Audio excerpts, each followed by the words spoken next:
Hi, I'm Dr. Bob Niedbalski from Northwest Hair Restoration. Today's topic is about recipient sites.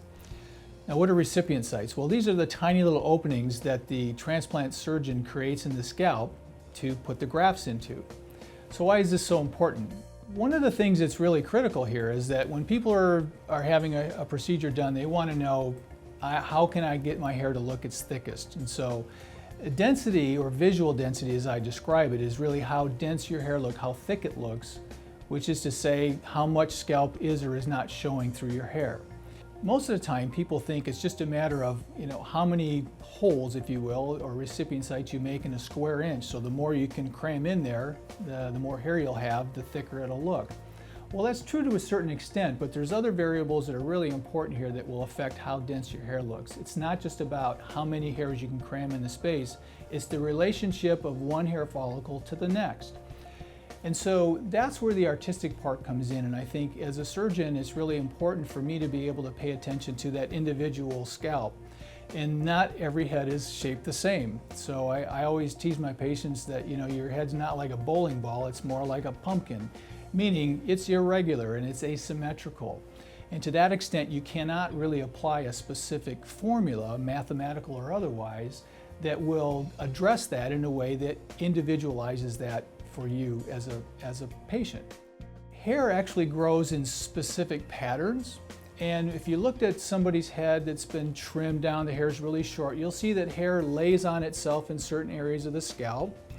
And in other areas of the scalp, it tends to stand a little more straight up. Sometimes it moves to the left, sometimes to the right, and sometimes in both directions.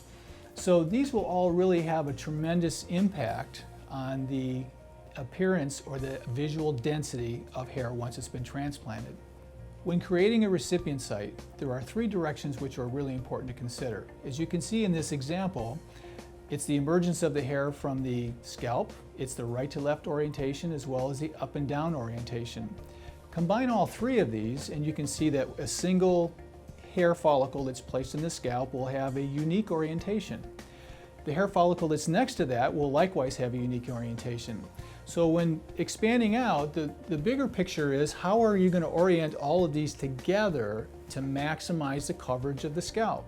So in looking at that, you can see now how Mother Nature will create its own patterns that will maximize the coverage of the scalp with hair growth. What are the other variables that impact this? Well, there's all different varieties of hair.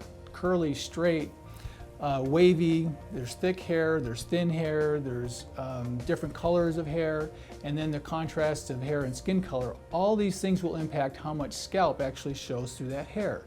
And that is one of the reasons why making recipient sites is so important, and it has to be done by somebody with proper training and with a good sense of aesthetics. And that's what it's all about with hair restoration surgery, and that's why I really enjoy teaching this to other physicians.